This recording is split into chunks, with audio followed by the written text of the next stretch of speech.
Welcome to this episode of Intellectual Conservatism. I'm extremely excited to have our guest on the show. She is the representative for the Facebook page Pro-Life Atheist, and I'm sure that she does a lot of other things for the pro-life movement. But the main thing that I'm interested in, or that I find really interesting about this interview, is that, number one is that for me as the host of this page, I'm interested in hearing different viewpoints and people from different perspectives. But there are those interesting times where we find that liberals and conservatives actually agree. When I originally invited our guest onto the show, she was worried that maybe she was too liberal. And I said, no, the more the merrier. So thank you for coming onto the show, and it's great to have you. Yeah, thanks for having me on. So I think the most surprising thing about this interview is that people aren't going to believe that it's actually happening.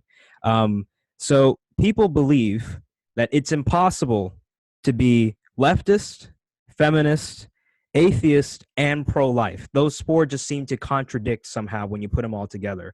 But it seems as if you've been able to do it. So can you kind of maybe explain your story and how you got to where you are today?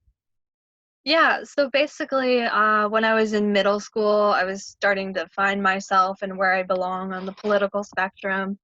So I started realizing that all my beliefs were in line with the left wing side of the spectrum. I've always been like very pacifist, kind of a hippie, very against war and against violence, and wanting to support um, basically everyone and support equal rights and fight against like racism and homophobia and all these different things. So I knew I was very liberal, and I've always considered myself a feminist, like pretty much my whole life. I just always knew that like people should have equal rights, and it shouldn't be based off of sex. We shouldn't be given advantages or disadvantages based on sex. So I've always felt a kinship with the feminist movement and the liberal movement. And then I realized I was an atheist at that time too. My whole mom's side of the family is Mormon, so I was taken to church when I was a little kid, but they stopped pretty soon, maybe when I was like 6 or 7. And when you're that young, you don't really know what's going on anyway. So I wouldn't consider myself to have been religious at that point. So basically, middle school was how I realized I was an atheist as well. So I already had those things going for me, and the whole I'm a vegan too, and I kind of had vegan ideals during that time as well. I was like, oh my God, why are we stealing the milk and eggs from cows and chickens and stuff like that? So I pretty much had started to figure myself out around this time. And I think I was 14, and I asked my mom what abortion was. She's not that political of a person. I would say she's probably pro-life, but she's not like into it like I am. But I think she said something basic, like it's the termination of a pregnancy or something. But being the science kid that I was, I knew that that was killing a child because I got straight A's in school. I was like a math and science nerd as well. And we know in biology class in middle school, like when the sperm meets the egg, like that's basically you, that your DNA is like put in place. And so I didn't need anyone to tell me that that was the killing of a child because science did that for me. So that's basically how I became pro-life, was just knowing what abortion was and being like, oh no, that's the killing of a child. Like that's wrong.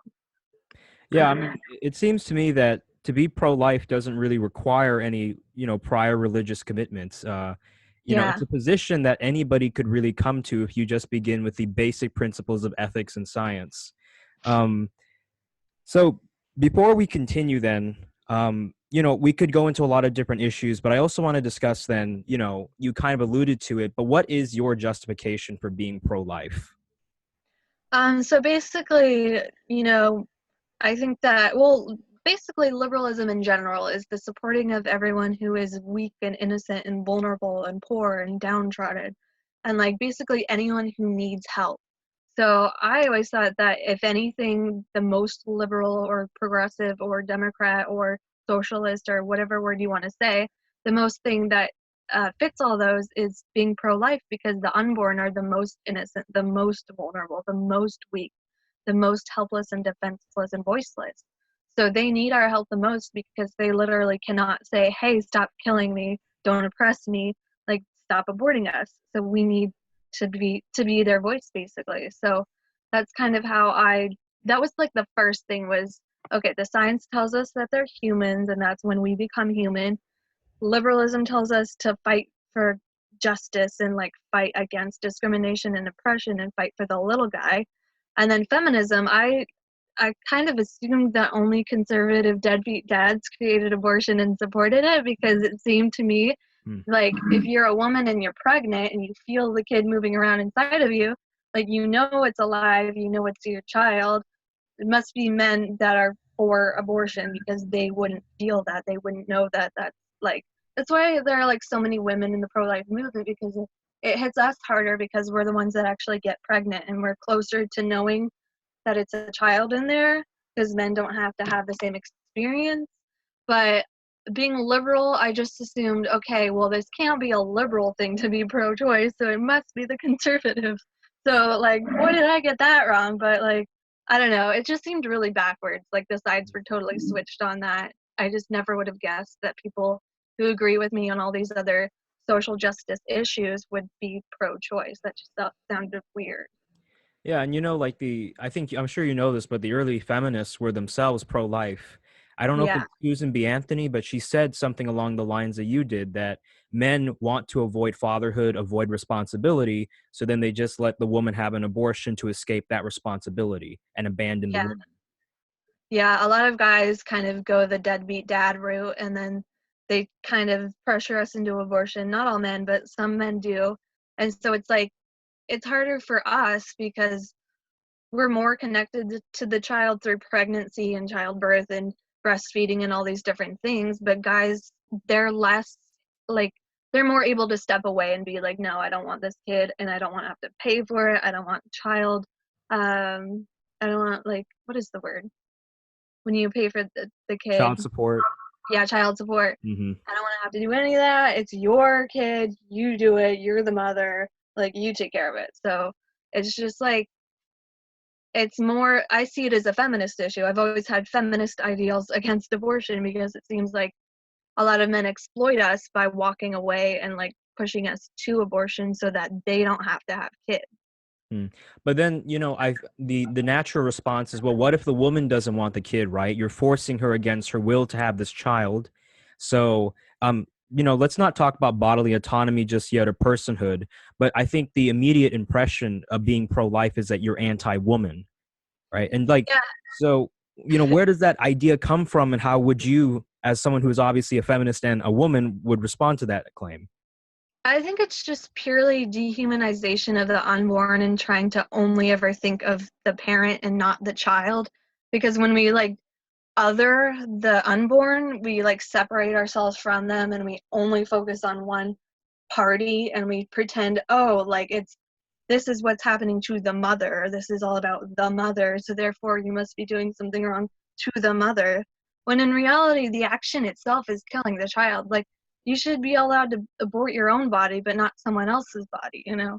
Like, if abortion weren't on the child's body, it wouldn't be like an issue like it is.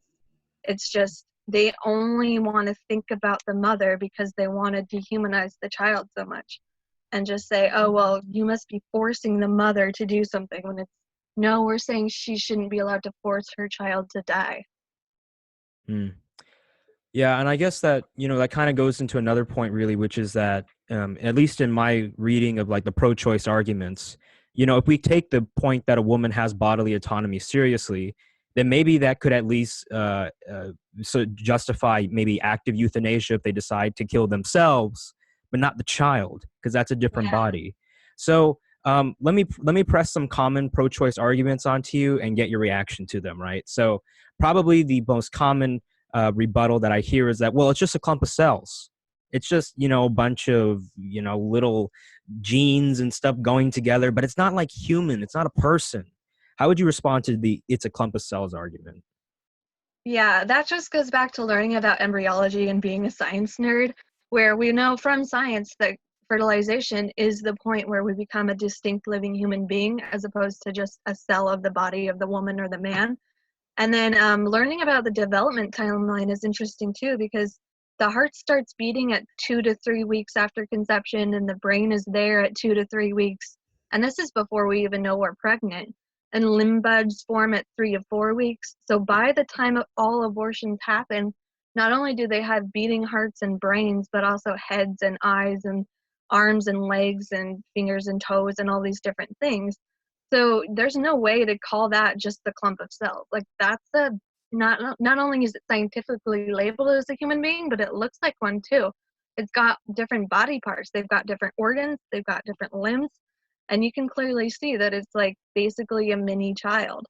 And so it's like you really have to just ignore science in order to think it's a clump of cells. Hmm. Well, okay, so then they'll say, okay, fine, I grant you that it's genetically human, right? And it has all these distinctive qualities, but it's not a person just yet. And to be a person, maybe it means consciousness, it means some higher mental function. How would you respond to that argument? Yeah, I tend to reject the concept of personhood because it's always been used to take away rights from others. Hmm. Women like me, I even just found this out recently, but the Canadian Constitution said that women are not persons in 1928 or somewhere around there, so that we couldn't be politicians. So we were written into the Canadian Constitution as not being persons. Like, how am I as a woman supposed to be like thinking that this concept of personhood is really good when it specifically said that I would not have had rights? And same with slaves. In the US Constitution, slaves were literally written into the Constitution as only 3/5 of a person. And even that was to treat them as property of their slave owners to count up how much property slave owners had. So, and then of course, the Jewish Holocaust, Jewish people were considered not persons, and LGBT people have been considered not persons. And personhood has just always been used to take away rights from others. So I think it really needs to go back to where the human beingness, like the biological human beingness is, because we can't trust ourselves with using the term person because we always take away rights from others by calling them non-persons. Yeah, and I mean, like, when we consider liberalism and how it strives to be inclusive, shouldn't we go for the most inclusive definition of personhood and humanity, which is just merely being human? Like, that seems to be a conclusion that liberalism would have. Yeah, that's what I always thought. It's like really ironic that they're trying to like go the other way and say, well, let's count this, and this as a person so that we can exclude this group. Like, we're the inclusive side. Like, what are you doing here? All right. So they say, okay, fine. Let's say that it's human, it's a person, but the woman has a right to her body to decide what she's going to do with it, right? And she has maybe the right even to decide, who occupies that space and who uses her resources and so forth, right? So she has that absolute sovereignty. You can't tell her otherwise.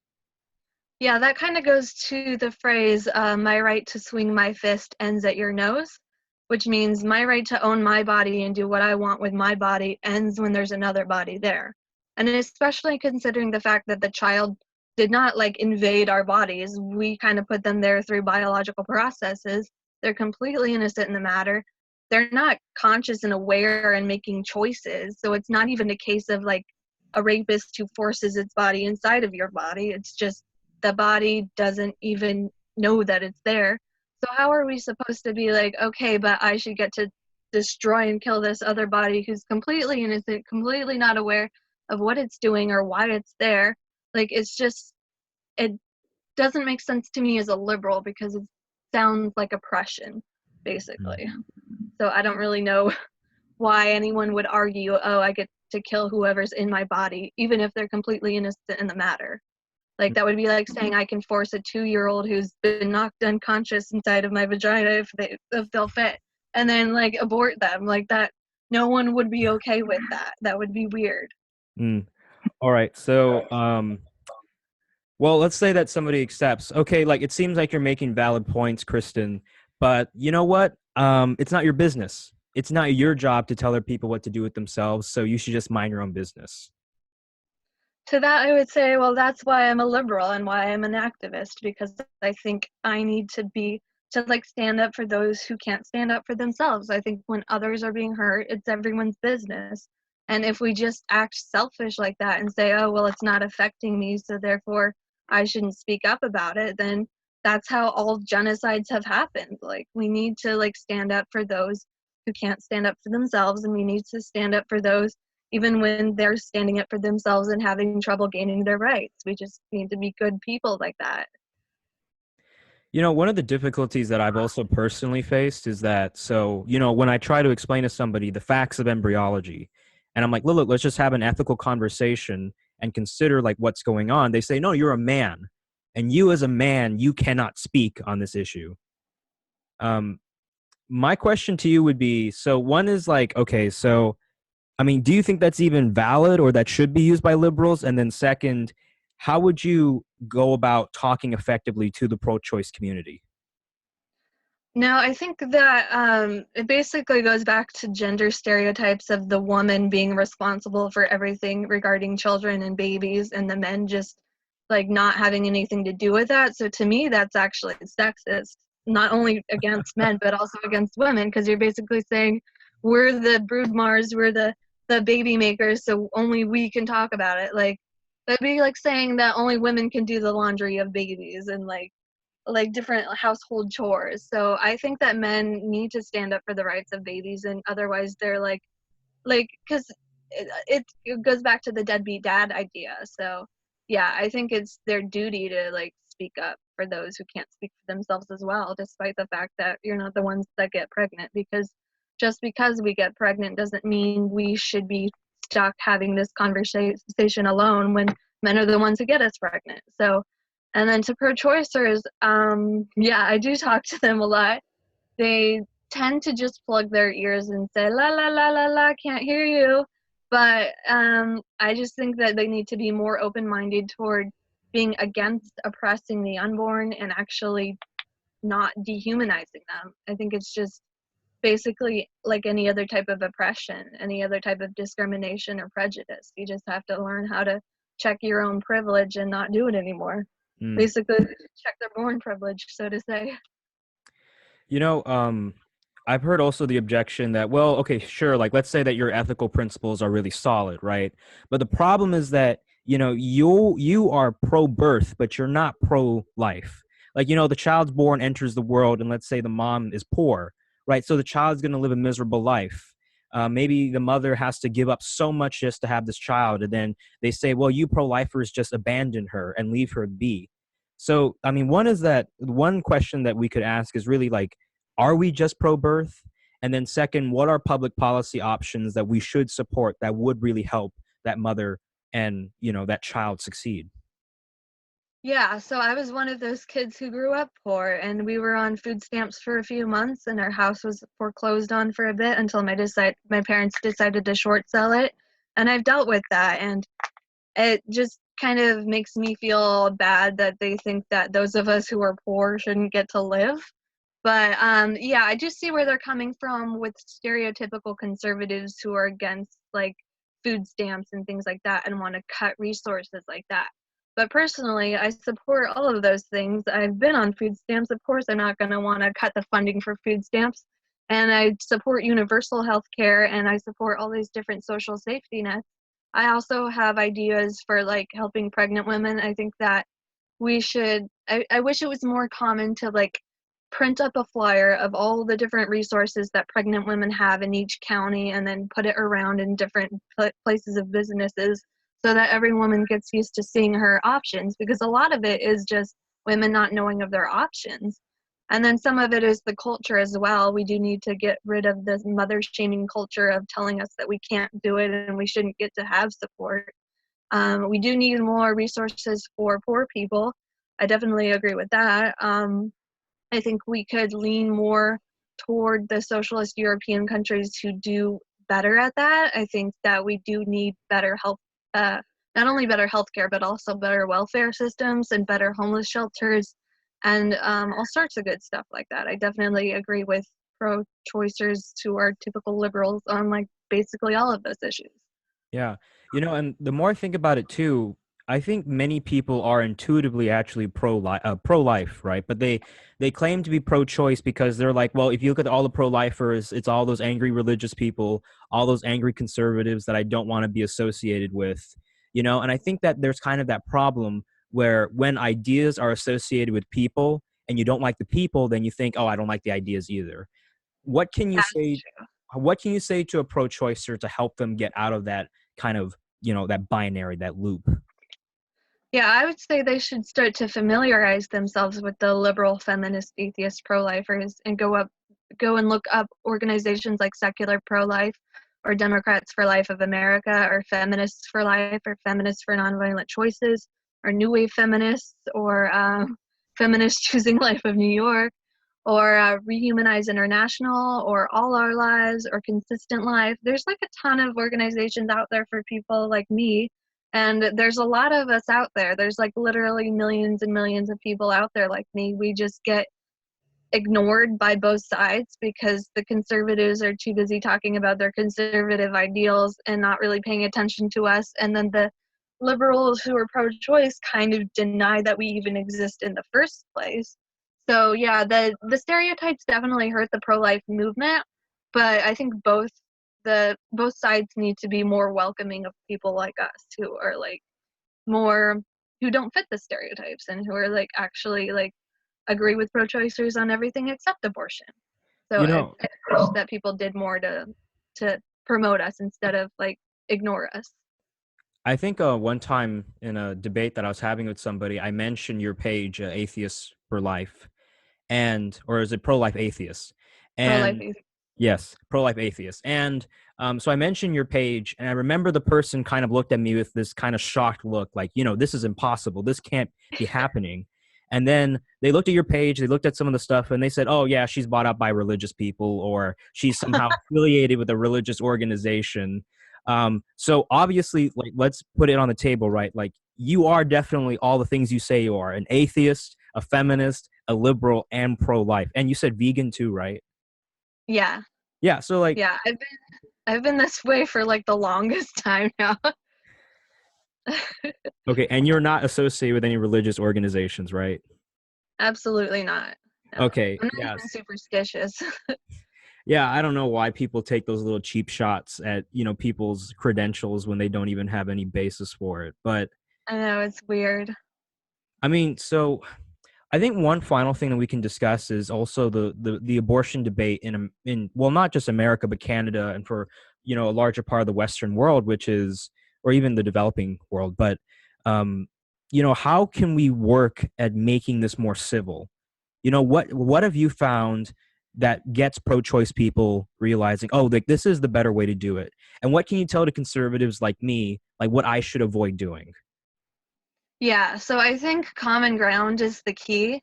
If pro-choicers like talking to pro-choicers about the things that we all agree on, like supporting pregnant and parenting women and poor people, and just going through the list of the different things we do agree on to try and help them realize, oh, like we're not the boogeymen who like hate everyone. We just also include the unborn and helping and those we want to help. So I think pro-choicers do tend to stereotype us a lot, but breaking through those stereotypes is really the best way to get them to actually listen. So people like me who are liberal and feminist and atheist, we do need to work on speaking out more and being more activist because a lot of people like me tend to be quiet about it because we're afraid of getting criticized, but working through that and trying to learn how to basically come out would actually do a lot of good because we need all hands on board. Anyone we can get to help out and to break through those stereotypes, that'll be the best. And as far as conservatives, just be welcoming of any and all people who are willing to fight for the unborn, whether they consider themselves like Levian Satanists or people who have crazy body modifications and tattoos and piercings or vibrant hair or whatever. Just be welcoming and make space for us and make sure we feel like we're like one of the group instead of just on our own. Yeah.